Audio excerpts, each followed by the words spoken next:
Assalamualaikum warahmatullahi wabarakatuh. Selamat sore Pesona Inspira. Halo, apa kabar sore ini? Semoga baik, sehat, semangat masih dan terus dengerin 92,1 FM Radio Pesona, stasiun informasi terbaikmu. Dari kemarin cuaca kayaknya lagi panas-panasnya dan hari ini kebetulan banget hujan gitu ya. Semoga Pesona Inspira masih tetap semangat dengan berbagai aktivitasnya hari ini. Dan seneng banget karena sore ini kita ketemu lagi hari Jumat. Saatnya kita langsung aja ngobrol-ngobrol gitu ya bersama dengan PDGI Cabang Wonosobo, Persatuan Dokter Gigi Indonesia Cabang Wonosobo, dengan tema hari ini kira-kira apa ya Pesona Inspira. Nah ini kayaknya penting banget sih, kayak ada di seputar kita gitu ya. Ada mitos dan fakta seputar gigi dan mulut, kira-kira apa aja. Dan kira-kira Pesona Inspira mungkin tahu fakta-fakta atau mungkin merasa itu benar gak sih mitos atau fakta gitu, langsung aja ditanyakan di WA ya, di 0823 2383 9996. Dan kita mau kenalan dulu sama narasumber yang udah hadir di studio Radio Pesona. Wih, ini ada dua dokter ganteng ya yang hari ini hadir untuk memberikan informasi dan menyapa Pesona Inspira. Disapa dulu untuk yang pertama, ada Dokter Gigi Muhammad Febrian Isrofi. Halo dokter, selamat sore. Halo, selamat sore. Apa kabar hari ini? Baik, Mbak, baik. Sehat, semangat ya dokter ya? Iya. Iya. Ada lagi nih, selain Dokter Gigi Muhammad Febrian Isrofi, di sebelahnya ada juga dokter ganteng-ganteng kali ini ya. Tapi bukan GGS. Ini GGD, ganteng-ganteng dokter ya. Dokter Gigi Aryan Darpito. Halo dokter, selamat sore. Halo Mbak. Apa kabar sore ini? Alhamdulillah Baik, sehat, semangat ya dokter ya. Iya. Iya, kita ini mau ngomongin soal mitos dan fakta seputar gigi dan juga mulut. Sebenarnya nih kalau mitos dan fakta seputar gigi dan mulut banyak nggak sih dokter? Banyak ya Mbak ya kalau di masyarakat itu, apalagi terutama tuh biasanya ya jangan cabut gigi atas nanti matanya matanya nanti kena. Nggak lihat Nah, gitu. itu yang paling santer di masyarakat yang kayak gitu biasanya. Nah itu nanti boleh dibahas, tapi sebelumnya nih mungkin bisa kenalan dulu ya Pesona Inspira ke dua narasumber kita, kedua dokter ini, dari Dokter Gigi Muhammad Febrian Isrofi, atau mungkin saya manggilnya Dokter Febri atau Dokter Isrofi Dokter atau Febri Dokter aja, Febri Mbak. aja ya. Ini kalau anak-anak nih biasanya yang manggil Dokter Febri nih Dokter Febri juga Iya, gitu ya. iya. Oke. Boleh kenalan nih Dokter Febri, mungkin prakteknya dari jam berapa, di mana, terus seperti apa? Boleh kenalan dulu, silahkan Dokter Febri. Oke.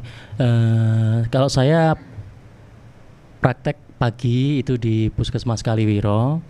Kalau di klinik pribadi saya praktek di Wonobungkah, mulai setiap hari kerja ya, dari hari Senin sampai Kamis itu mulai jam 4:30, hari Jumat mulai jam 12:30, hari Sabtu mulai jam 1:30.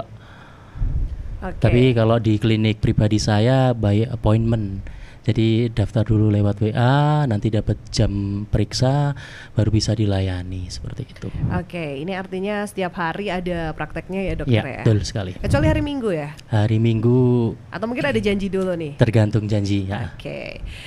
Dan bisa konsultasi mungkin dari WA dulu terus janjian gitu, bisa dokter ya? Ya bisa. Nanti untuk nomor dan lain-lain bisa dilihat di Google, alamat juga bisa ada di Google. Nanti sudah lengkap di sana, bisa ya dikulik-kulik dari situ. Oke, ada mapsnya pokoknya. Nanti langsung kalau pengen periksa gigi ke Dokter Gigi Febri ada di Google ya? Ya, betul. Oke, Dokter Aryan nih. Iya Mbak. Boleh kenalan. Ini saya Iya. manggilnya Dokter Aryan juga, atau Iya. Dokter Ari, atau biasa di nama udara. Kalau saya kan ada nama udara nih. Iya. Nama dokter, nama udaranya di dokter tuh apa gitu?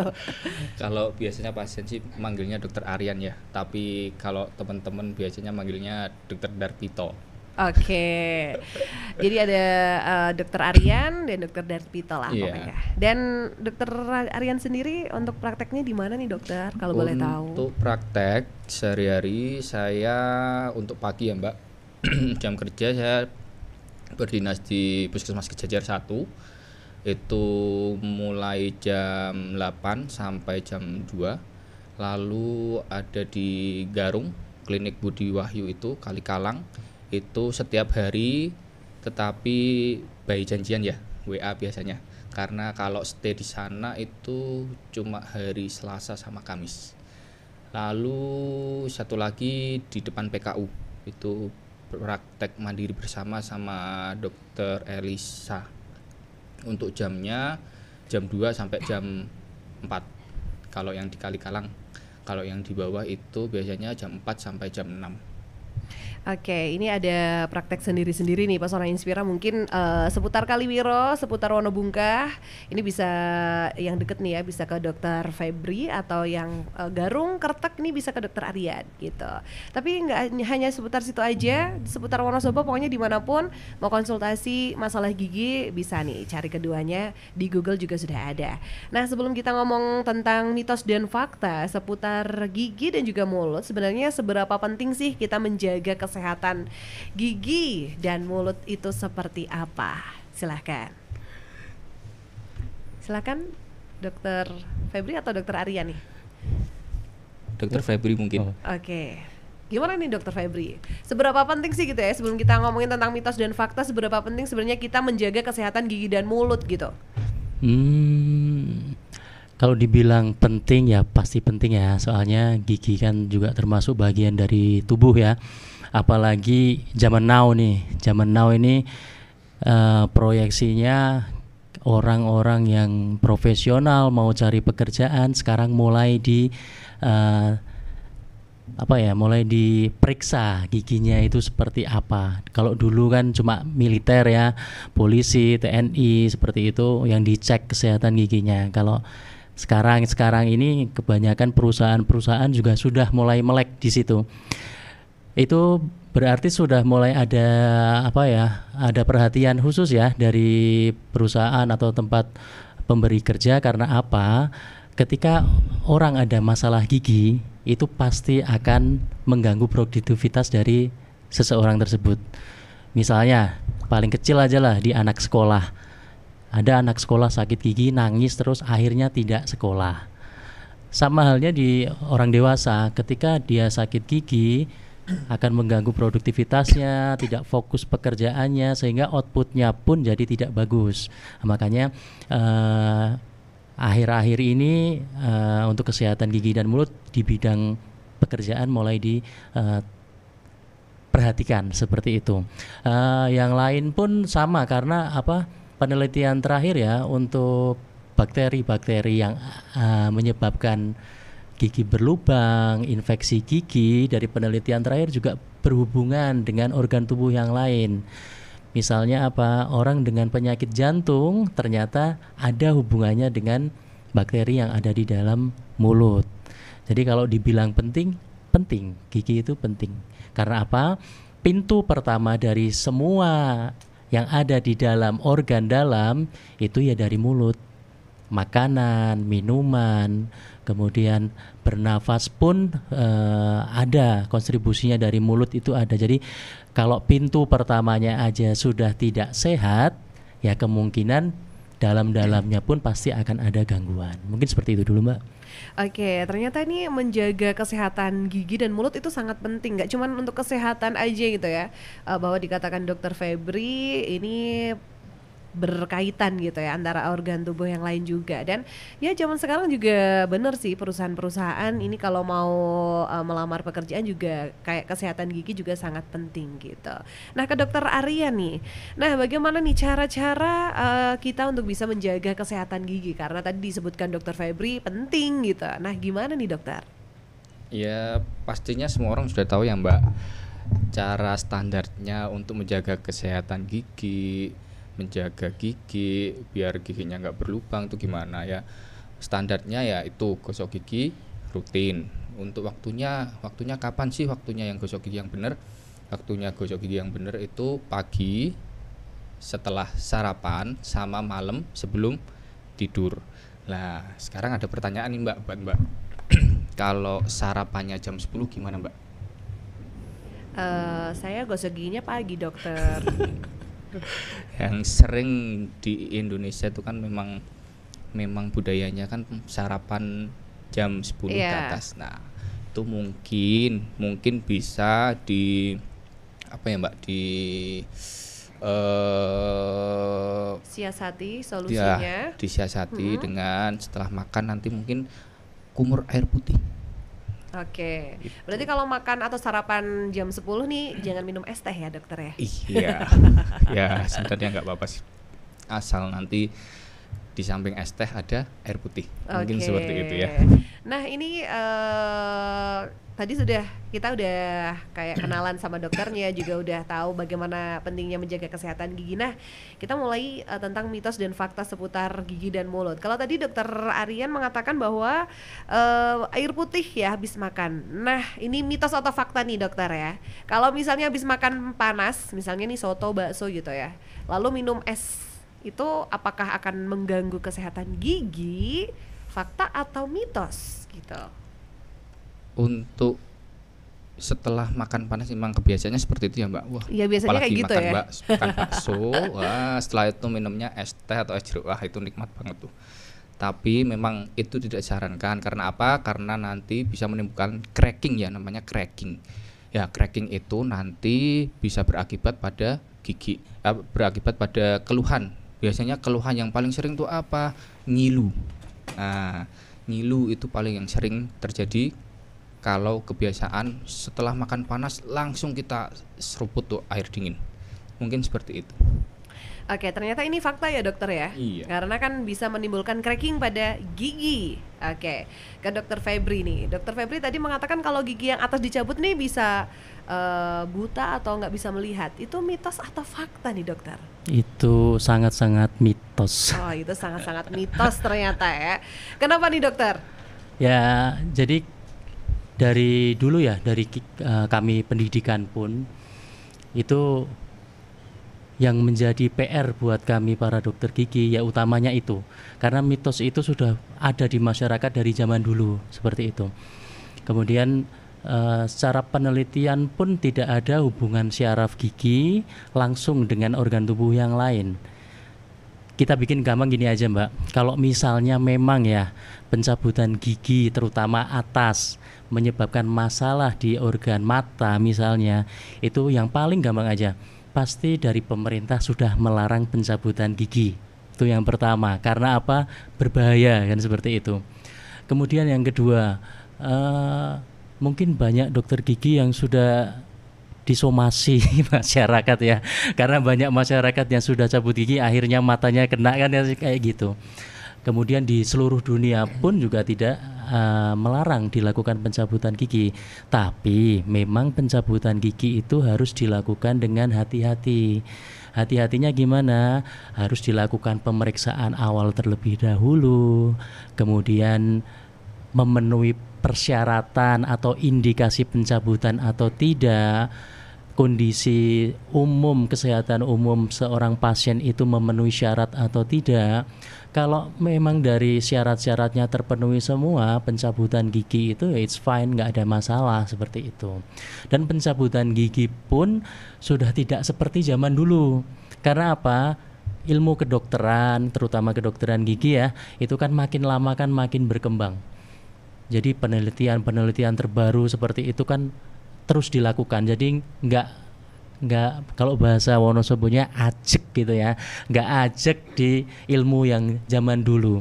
Dulu mungkin orang itu takut cabut gigi karena Pak dokter kalau cabut gigi nanti ditutui apa enggak, nah, kayak gitu. Itu yang bikin masyarakat takut seperti itu. Enggak, pencabutan gigi untuk zaman now itu ya pencabutan gigi yang fine, yang menyenangkan. Untuk suntik dan lain-lain sudah banyak sekali metode-metode yang terbaru, sehingga pencabutan gigi itu tidak semenyeramkan yang seperti dibayangkan, seperti itu. Oke, artinya aman gitu ya dokter Aman, ya, insya Allah cabut aman gigi. ya. Nah, Yang penting itu ada pemeriksaan dulu. harus bisa membedakan ya, dokter gigi, ada perawat gigi, ada tukang gigi. Nah, kalau yang dua ini dokter gigi, perawat gigi ini profesional, ada sekolahnya, ada pendidikannya, ada ijazahnya. Jadi secara ilmiah memang terbukti profesional. Tapi kalau tukang gigi itu sama sekali tidak ada pendidikannya.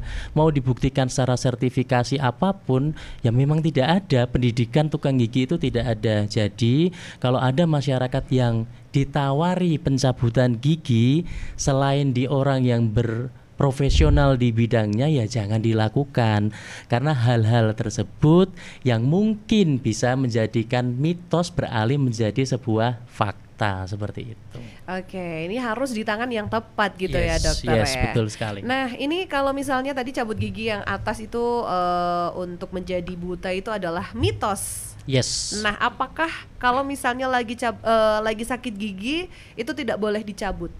Ya. Nah itu apa nih? Oke, kalau untuk itu kan masuk ke persyaratan pencabutan gigi ya. Iya. Ya, untuk pencabutan gigi paling mudah itu syaratnya tidak dalam kondisi infeksi atau inflamasi. Hubungannya apa? Karena obat bius yang digunakan saat pencabutan itu tidak bekerja di gigi yang infeksi atau sedang inflamasi. Salah satu tanda dari inflamasi atau infeksi itu adalah rasa sakit. Jadi kemungkinan besar kalau orang datang ke klinik, datang ke puskesmas, ke rumah sakit pengen cabut gigi dalam keadaan sakit, kemungkinan besar ditolak karena tidak memenuhi syarat. Nah itu harus bersabar, pasien itu harus bersabar karena apa? Kadang-kadang apa yang dibutuhkan pasien, apa yang diinginkan pasien itu belum terbaik buat pasien itu sendiri. Jadi kadang-kadang kan aku pengen cabut, karena sakit gitu ya. Sakit, pengen hilang sakitnya, cabut. Nah, itu belum tentu yang baik untuk dia.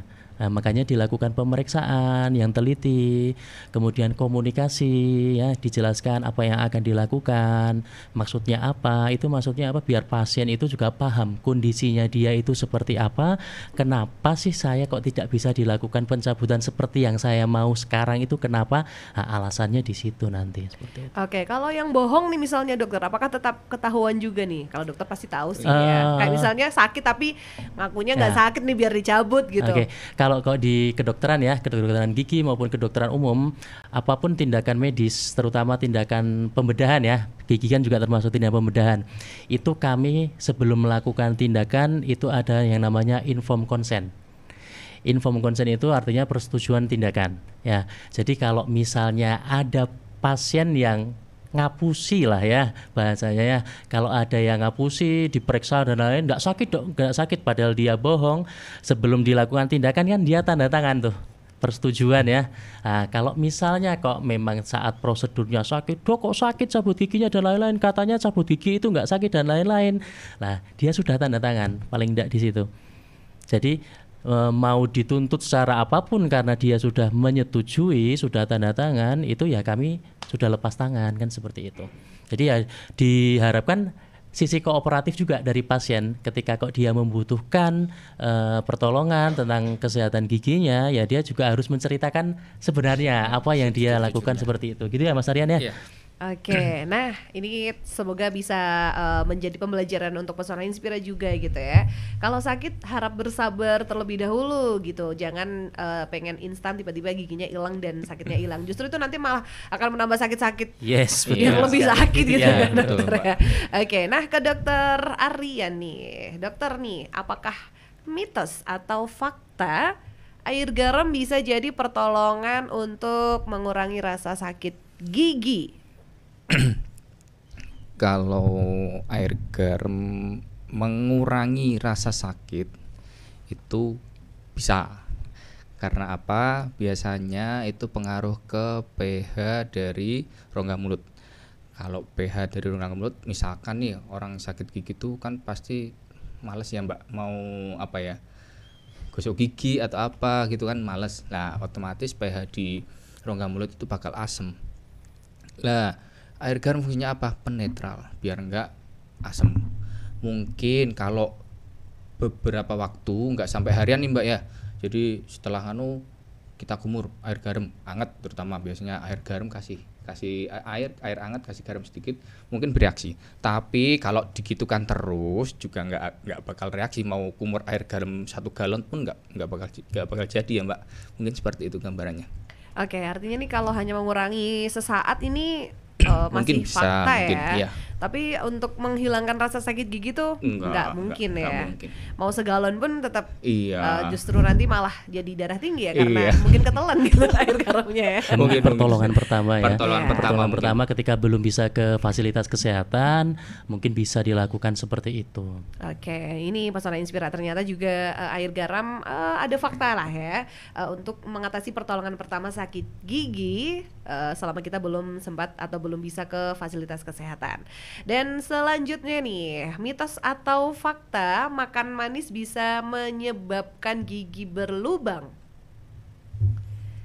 Siapakah yang akan menjawab? Silahkan, Dokter Saya Aryan. coba jawab ya Mbak. Makan manis bisa menyebabkan gigi berlubang. Betul sekali, itu fakta. Oke. Tapi dengan syarat ya Mbak, maksudnya manis itu kan gula pasti. Lah gula itu makanan paling disenangi sama bakteri di rongga mulut. Jika pembersihannya nggak maksimal atau biasanya males atau tadi yang saya sebutkan dari awal ya, kalau makan manis, minum manis tidak diawali dengan kumur atau selesainya tidak dikumur akan mengendap ya. Itu makanan bakteri paling seneng, akhirnya bakteri berkembang. Produk dari bakteri itu apa? Asam. Lah, asam itu akan mengikis lapisan gigi. Kalau dibiarkan, misalkan dibiarkan lama, jadi proses gigi berlubang itu tidak seketika ya Mbak. Jadi ada prosesnya jangka panjang. Apalagi kalau OH dari orang tersebut jelek, itu bakal pasti cepat. Itu ya. Jadi kalau bisa ini makanan manis, setelah makan manis minimal nanti digumur air putih, tapi terus malamnya nanti sebelum tidur tetap gosok gigi. Mungkin seperti itu. Oke, ternyata nih fakta Pesona Inspira untuk makan manis bisa menyebabkan gigi berlubang. Dan kemudian ada lagi nih, apakah mitos atau fakta gigi yang putih adalah gigi yang sehat? Silakan, Dokter Febri. Gigi putih merupakan gigi Adalah yang gigi sehat. yang sehat. Gimana nih Dok? Kalau menurut saya mitos itu ya. Mitos ya. Karena apa? Kalau untuk warna gigi ya, warna gigi itu dipengaruhi oleh ras.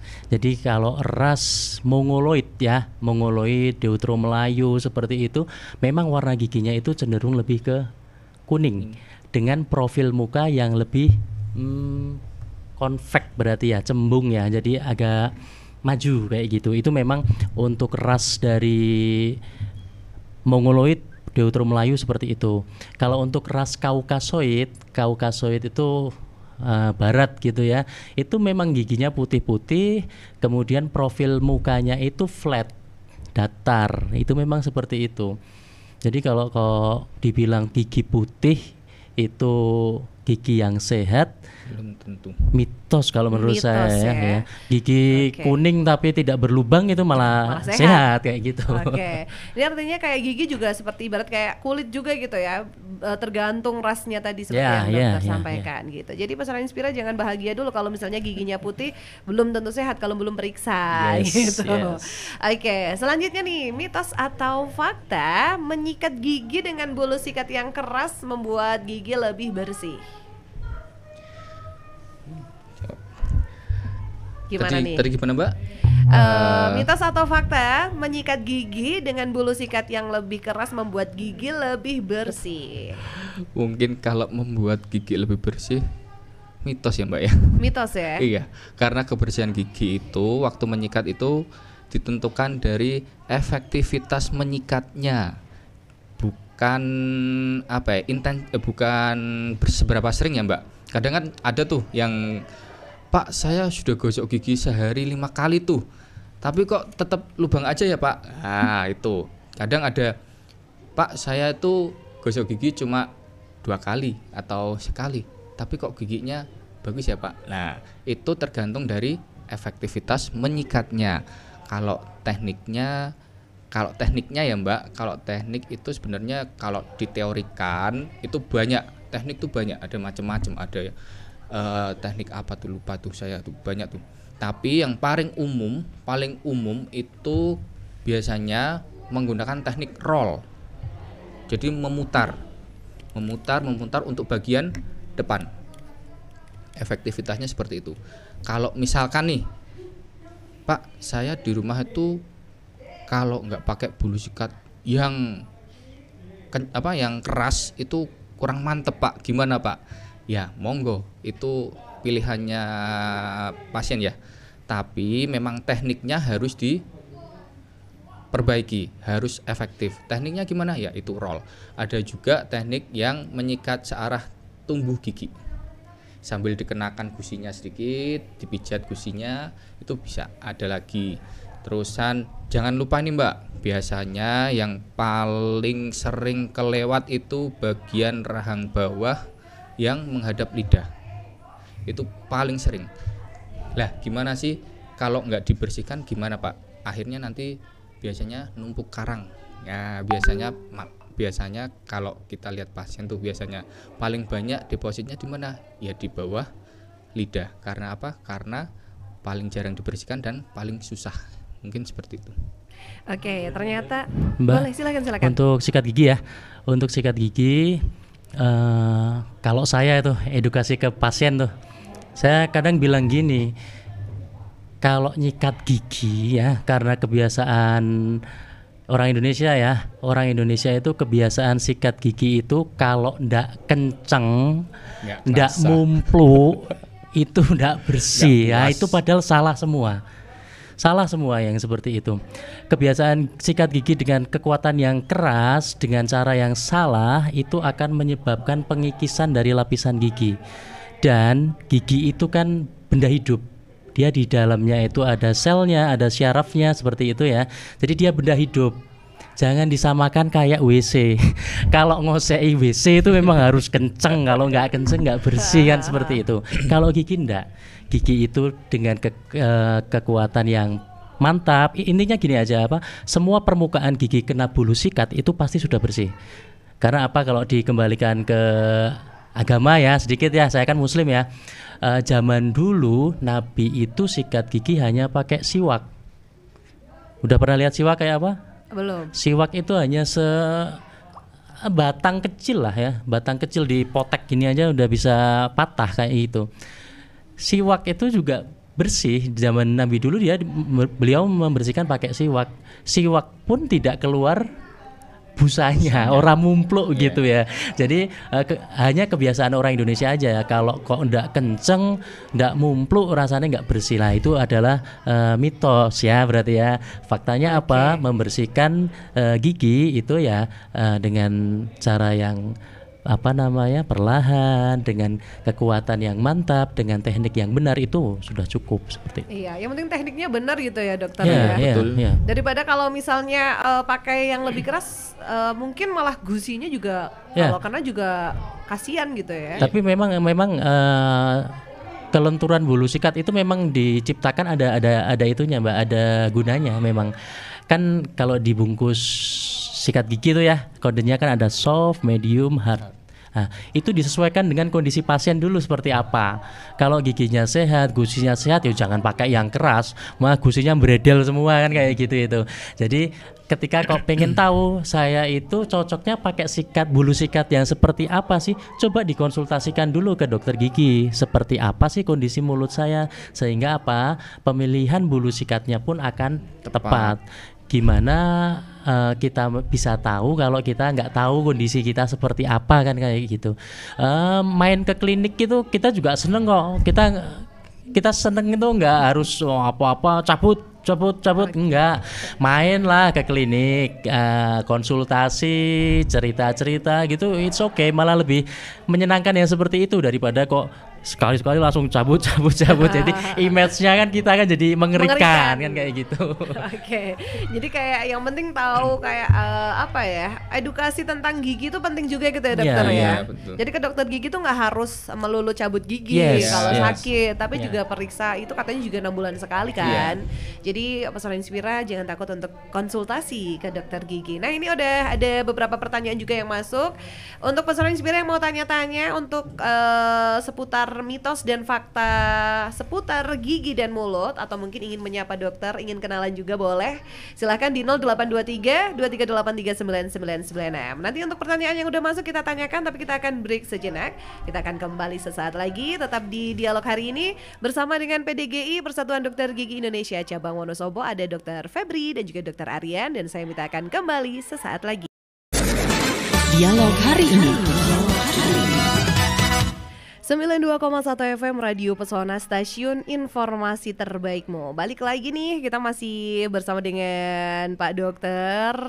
Kita ngomongin tentang mitos atau fakta seputar kesehatan gigi dan mulut. Masih bersama Dokter Febri dan juga Dokter Aryan ya. Dokter, ini udah ada pertanyaan yang masuk, gimana kalau kita langsung jawab satu persatu nih dokter?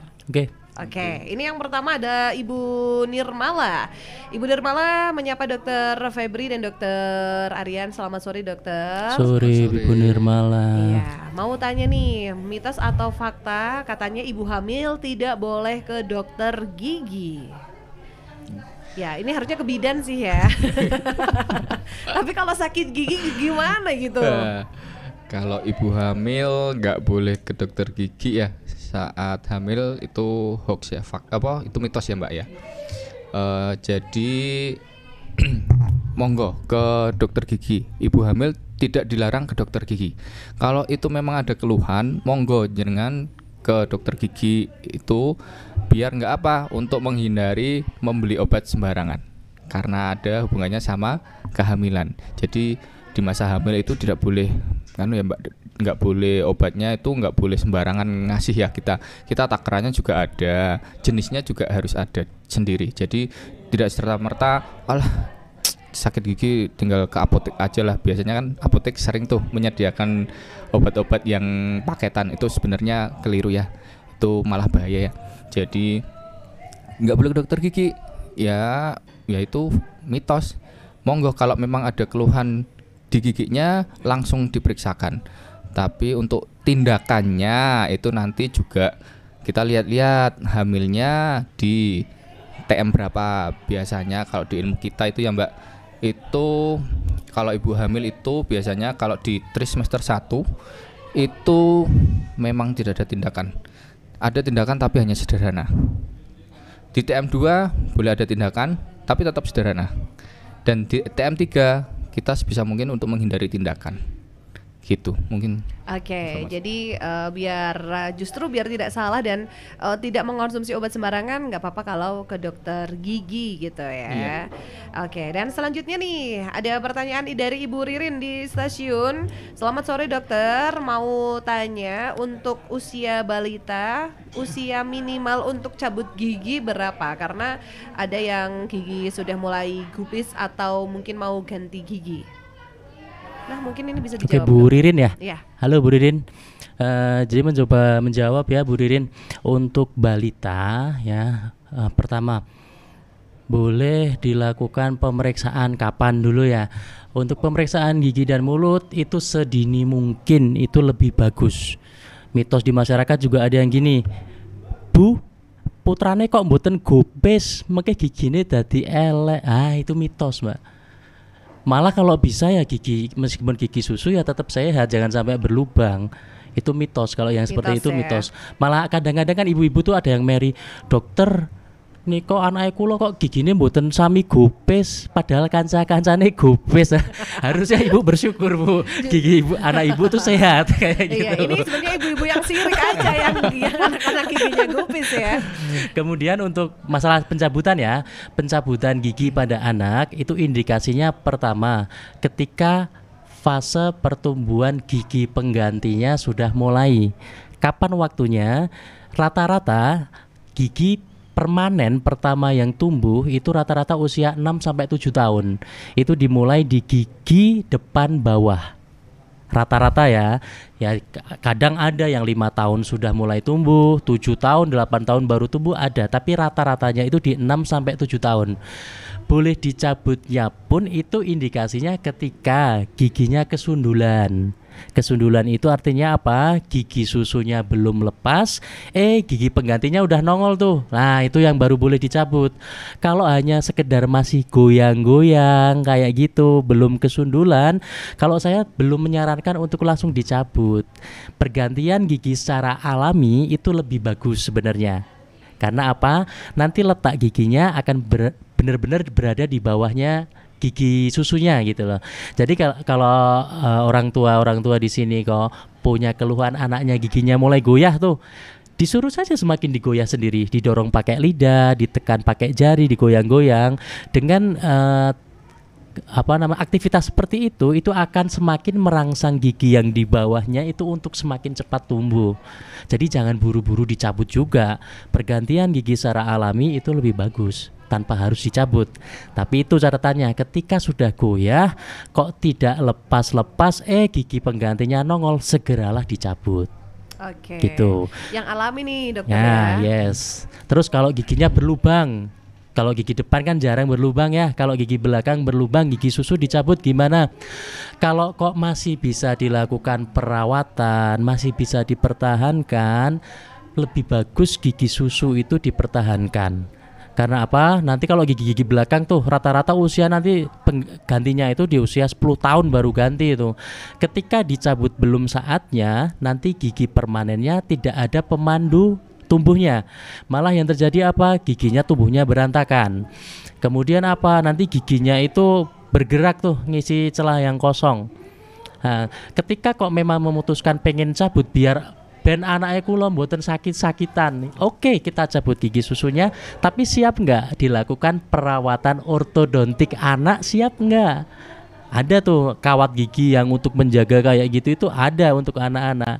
Kooperatif nggak anak-anak untuk masang seperti itu? Jadi pencabutan gigi pada anak itu harus ditimbang dulu tuh, untung ruginya seperti apa, konsekuensi yang harus orang tua dapatkan apa, itu harus dipertimbangkan terlebih dahulu kayak gitu.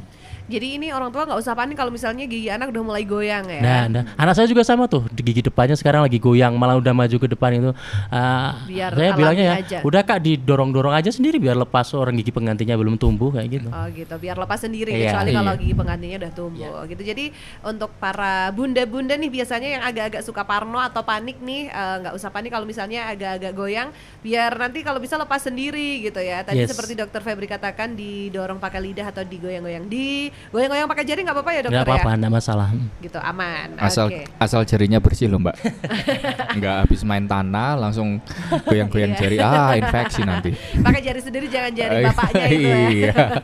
Atau jari temennya. Iya. Oke, selanjutnya ada lagi dari Pak Hari di Wonosobo aja. Dokter mau tanya, benar nggak sih kalau misalnya ada salah satu anggota keluarga yang sakit gigi, terus sikat giginya dipakai keluarga yang lain akan ikut sakit gigi juga? Gimana nih dokter? Yang pertama tuh, sikat gigi itu ya untuk individu ya, jangan satu buat orang barengan satu ya, ya. Mbak. Satu Ya. orang Siapa satu. tahu ini mungkin maksudnya kan ketukar gitu Pak Oh dokter iya, ya. ketuker Iya, tapi kita positive keterusan gimana tuh thinking mbak? aja ya. Oh, enggak. Ya mungkin ini Dokter hanya Febri. ingin tanya juga seputar Kalau fakta untuk terbatas. sikat gigi ya Mbak, misalnya sharing gitu ya, saking terbatasnya terus sharing, atau lagi pergi terus harus sharing gitu ya. Untuk sikat gigi, ketika kita setelah sikat gigi selesai, otomatis kan kita basuh tuh. Ya insya Allah sih sisa makanan bakteri juga akan hilang. Penyakit gigi itu bukan penyakit menular ya. Ya. Penyakit gigi itu penyakit tidak menular. Yang menular tuh apa? Kebiasaannya. Jadi dalam satu keluarga ketika kok anaknya itu gampang sakit gigi, pertanyaannya sekarang gini, bapak ibunya gimana sikat giginya? Nah, yang menular itu kebiasaannya. Ketika orang tua bisa mengajarkan sikat gigi yang baik, cara yang tepat, anaknya pun akan ikut seperti itu. Jadi jangan salahkan anak, kon sikatan angel dan lain-lain. Bapak sikat giginya. Kayak gitu. Jadi yang menular itu kebiasaannya. Iya, Jadi- kalau bisa kayak jadi agenda sikat gigi bareng. Iya, mungkin betul. Ya, mengajak agar anak bisa mempunyai kebiasaan yang baik. Iya. Jadi ini yang perlu diluruskan juga ya mbak. Biasanya tuh orang tua itu sukanya menyuruh ya mas ya. Iya. Jadi orang tua itu menyuruh gosok gigi, padahal orang tuanya tidak mencontohkan gosok gigi. Lah itu yang sering terjadi. Nah, kalau sudah lubang nanti disalahkan anaknya tuh. Kamu memang nggak pernah sikat gigi. Nah, bapak gimana? Ibu gimana? Sudah mencontohkan apa belum? Atau sekali waktu, ayo kita ajak bareng-bareng. Ayo dek, gosok gigi bareng-bareng. Nah, itu malah lebih efektif ya untuk perubahan kebiasaan. Mungkin seperti itu.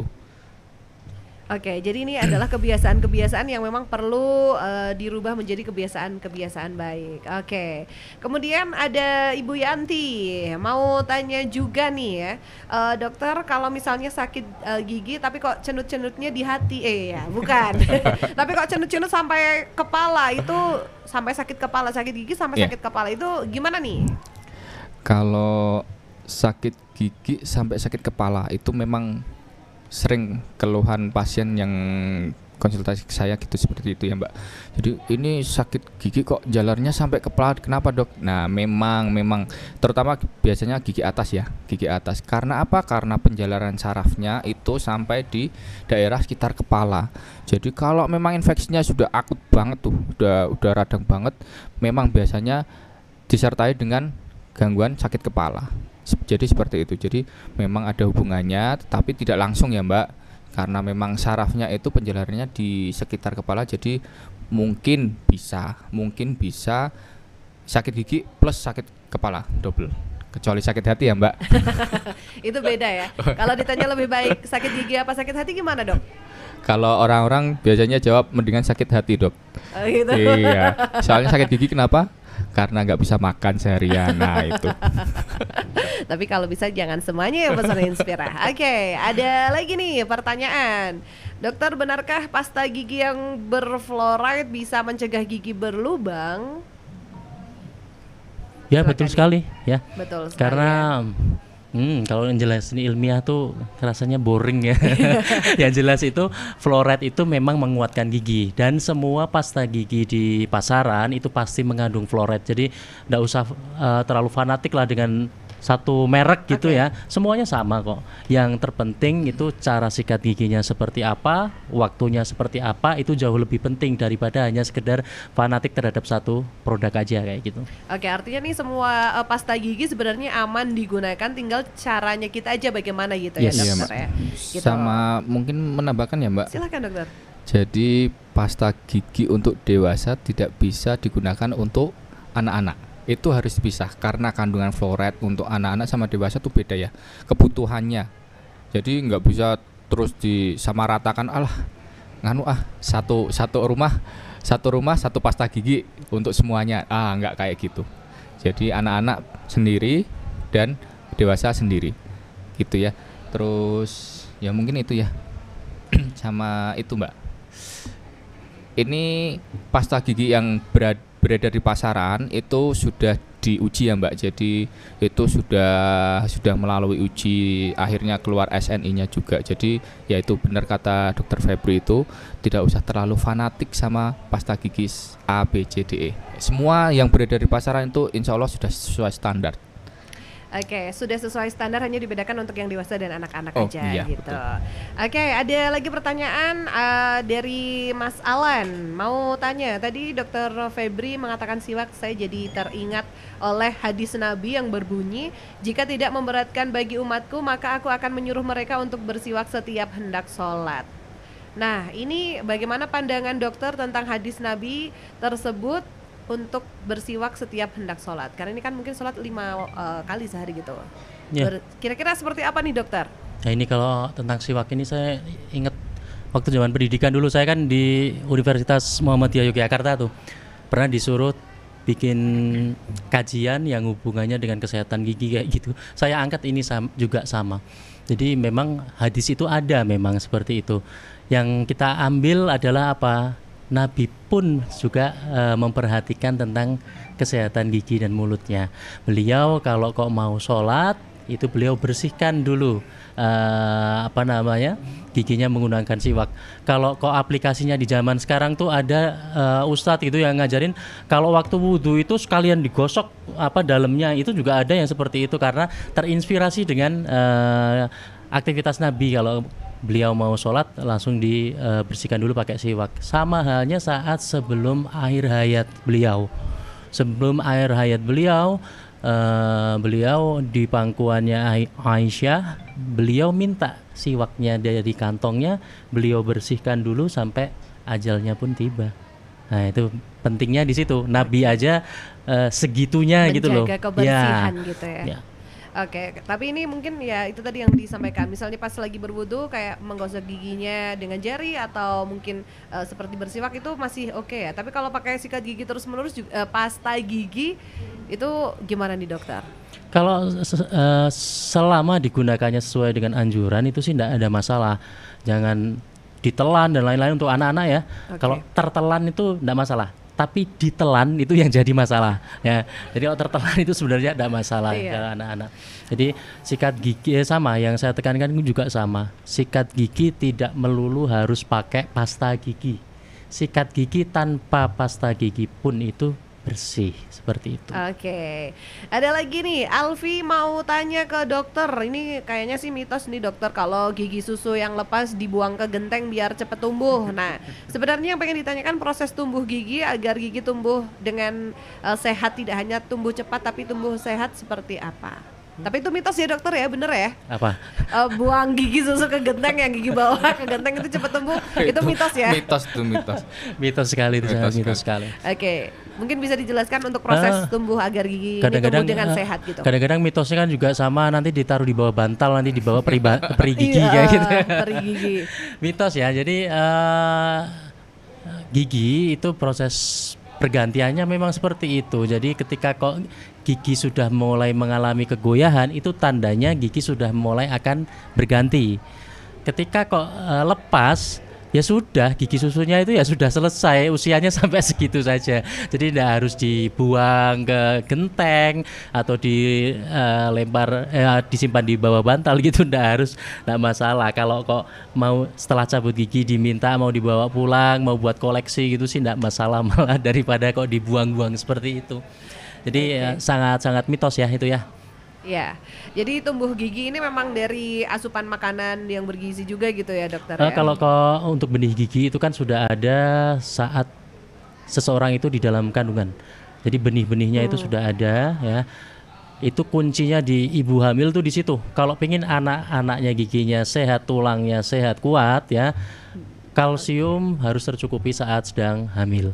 Ketika kok sudah lahir, anaknya sudah mulai tumbuh gigi, insya Allah giginya pasti akan lebih kuat daripada kok asupan kalsiumnya kurang, seperti itu. Oke, itu tadi ya Alfi yang tanya, karena memang itu mitos, jadi proses tumbuh gigi yang sehat itu ya dirawat, dan tadi disampaikan dokter Febri memang sudah ada benihnya dari dalam kandungan gitu. Nah dokter nih, bagaimana untuk pandangan dokter sendiri tentang kebiasaan masyarakat yang masih ada menginang daun sirih? Ya, mungkin sebuah tradisi juga sih dokter gitu ya. Ya, kadang-kadang ada yang kalau di Jawa atau injet ya, ada injetnya, ada sirihnya, terus kalau di Papua itu pakai kina kayak gitu ya. Jadi kebiasaan itu kok bisa orang-orang yang punya kebiasaan seperti itu giginya jadi kuat, sehat kayak gitu. Ya karena apa? Karena memang daun sirih itu kan bisa dibikin larutan antiseptik ya Mbak ya. Jadi bakteri-bakteri yang ada di dalam mulut itu ya mati, tapi mati semua. Padahal di dalam mulut itu kan ada bakteri baik, ada bakteri yang jahat. Bakteri-bakteri yang di situ mati semua, otomatis ya pasti proses gigi berlubang juga tidak mudah terjadi. Tapi yang perlu diingat apa? Untuk kandungan injet, kemudian daun sirih, kina, itu dia mengandung bahan-bahan yang karsinogenik. Karsinogenik itu apa? Bahan-bahan yang proaktif dalam pembentukan sel-sel kanker. Jadi efek sampingnya apa? Efek sampingnya itu lebih merugikan karena bisa memicu kanker rongga mulut, itu yang berbahaya sebenarnya. Jadi kalau pengen giginya kuat, gak usah aneh-aneh pakai antiseptik apa yang belum tentu keakuratannya ya. Udah tinggal pakai pasta gigi yang mengandung fluoride, udah cukup. Iya, jadi nggak usah menginang, kayaknya beberapa varian pasta gigi juga sudah ada yang rasa daun aroma sirih, daun sirih ya. gitu ya, udah ada. gitu. Jadi aman. Nah, kemudian adanya ulat gigi itu mitos atau fakta nih Dokter Aryan mungkin? Kalau adanya ulat gigi itu mitos ya Mbak. Seperti yang saya jelaskan tadi dari awal, lubang gigi itu karena asam yang mengikis permukaan gigi yang lama-kelamaan akan membentuk ceruk di permukaan luar gigi. Jadi kalau nanti giginya dimakan ulat ya, emang bisa ulat makan benda keras kayak gitu. Pertanyaan seperti itu. Jadi itu mitos. Jadi yang bikin gigi berlubang itu apa ya? Karena habis makan, terutama yang manis-manis, tidak segera dibersihkan, akhirnya itu jadi makanan dari bakteri yang menghasilkan asam, nanti akhirnya mengikis dari permukaan luar gigi, tidak permukaan luar gigi aja ya. Nanti kalau dibiarkan lama-kelamaan akan semakin dalam dan nanti akan timbul keluhan. Biasanya seperti itu. Keluhan awal gimana sih Dok? Biasanya nanti linu saat mengkonsumsi yang kecut-kecut atau yang terlalu dingin atau yang terlalu manis, itu keluhan awal biasanya seperti itu. Oke, jadi semoga terjawab Pesona Inspira tadi yang sudah tanya juga. Terima kasih sekali. Semoga tadi informasi yang diberikan bisa bermanfaat dan menambah informasi tentang kesehatan gigi dan mulut, terutama adalah tentang fakta dan juga mitos gitu. Nah, yang terakhir nih dokter, mungkin ada closing statement dari dokter untuk fakta dan mitos seputar kesehatan gigi dan juga mulut. Tapi sebelum closing statement nih, ini ada mungkin fakta atau mitos yang banyak orang mengatakan bahwa kalau ke dokter gigi itu dokternya pasti menyeramkan dan juga pasti biayanya mahal. Nah, ini nih dokter, sebelum ke closing statement dari dokter nih, pertanyaan terakhir fakta dan mitos hari ini, silahkan. Sebenarnya gini ya Mbak ya, untuk biaya itu kan relatif ya. Kami itu juga kadang-kadang ternyuh gitu ketika kok kesehatan gigi itu masih dianggap sepele. Kalau orang periksa yang lain-lain ya, dokter spesialis apapun yang lain, mereka nggak pernah komplain tentang biaya. Tapi kenapa kalau di kita itu seperti itu? Padahal apa? Di PDGI Wonosobo ya, PDGI Wonosobo itu punya standar tarif minimal dari pelayanan itu. Itu sudah sangat rendah ya kalau dibandingkan dengan kota-kota besar kayak gitu, itu sudah sangat rendah. Dan yang miris lagi apa? Banyak orang yang beralih ke tukang gigi yang bukan profesional ya, dengan biaya yang juga mahal kayak gitu itu. Jadi sebenarnya itu bukan masalah biayanya sih sebenarnya. Sebenarnya itu di pengetahuannya seperti itu. Oke, tergantung niat juga sebenarnya. Iya. Kalau ke tukang gigi sebenarnya nanti malah mindo gawe kalau nggak salah. Iya, betul. Karena apa? Ketika kok ada masalah, akhirnya butuh dokter gigi, pembetulannya juga akan lebih susah lagi kan kayak gitu itu. Akhirnya biayanya kan double jadi berlipat malah kayak gitu. Oke. Mungkin ini yang menyebabkan akhirnya mungkin menurut masyarakat mahal itu karena nggak pernah periksa gigi rutin. Jadi sekalinya betul. Tindakan tuh mahal. Langsung mahal ya. Kalau dijaga dari awal ya Mbak, mungkin kontrol rutin 3-6 bulan sekali. Mungkin kalau ada sedikit lubang bisa langsung ditambal, nggak langsung yang habisnya banyak gitu, nggak. Kadang-kadang kan orang ke dokter gigi hanya waktu sakit. Nah, itu yang membuat kenapa kok ke dokter gigi pasti mahal ya, karena jenengan pergi ke dokter giginya waktu sakit. Nah, itu karena sudah parah, jadi tindakannya juga akan berlipat juga. Tapi kalau masih awal, masih istilahnya apa ya, keluhan awal gitu, kalau mahal enggak ya Mas Febri? Enggak. Prinsipnya itu prinsip pencegahan itu lebih baik Mbak daripada pengobatan. Ya, pencegahan di kedokteran gigi itu contohnya apa? Pembersihan karang gigi, kemudian penambalan gigi, pengolesan bahan-bahan penguat gigi, itu prinsip pencegahan. Itu murah. Tapi kalau kau sudah mulai ke pengobatan ya, apalagi rehabilitasi ya, rehabilitasi di gigi itu contohnya gigi palsu dan lain-lain kayak gitu, itu pasti mahal. Karena itu udah ya memperbaiki dari, kalau orang bilang apa ya, kecacatan ya kayak gitu ya, itu pasti akan mahal. Tapi kalau masih penambalan kayak gitu, prinsip pencegahan itu dilaksanakan, pasti biayanya itu akan sangat ringan. Oke, ini lebih baik mencegah daripada Iya. mengobati gitu Yes. ya. Terus menambahkan ini Mbak. Oke, silakan dokter. Ini buat informasi ya. Karena di daerah saya sana itu banyak yang sedikit sakit sedikit langsung cabut, sakit sedikit minta cabut. Nanti gampang dok dibikinin gigi palsu. Nah, biasanya seperti itu ya. Dan saya ingatkan, seenak-enaknya gigi palsu itu tetap masih enak gigi asli. Jadi mungkin para pendengar bisa ya mungkin dirubah ya. Kalau ke dokter gigi langsung cabut. Nah, itu mungkin keliru ya. Oke, jadi rawatlah gigi asli daripada dengan gigi palsu gitu ya, karena nggak enak katanya ya dokter ya.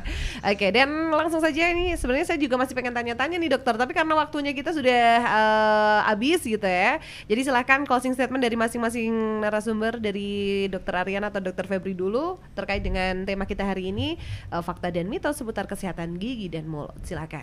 Oke, untuk masyarakat Wonosobo dan pendengar Radio Pesona, pesan dari saya, cerdas-cerdaslah dalam memilah informasi ya, karena dunia sekarang itu informasi berkembangnya itu pesat, jadi harus pintar-pintar dalam menganalisa sebuah berita. Jangan sedikit-sedikit share kayak gitu. Dicari dulu kebenarannya seperti apa. Kalau tidak tahu, lebih baik bertanya. Itu dari saya. Oke, dokter Aryan silakan. Kalau saya mungkin itu ya Mbak, kontrol rutinlah ke dokter gigi. Ke dokter gigi bukan waktu sakit saja, tapi mungkin konseling dari awal biar giginya nanti sehat. Bisa, tidak usah takut mahal, karena semakin dibiarkan nanti pasti akan semakin mahal.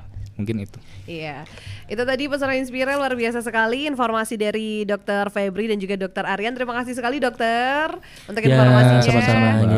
Sampai ketemu lagi, dan pokoknya pesan Inspira nggak usah takut karena ini dokternya juga nggak cuma ramah tapi juga ganteng. Jadi kalau mau periksa gigi aman gitu ya, menyenangkan pastinya.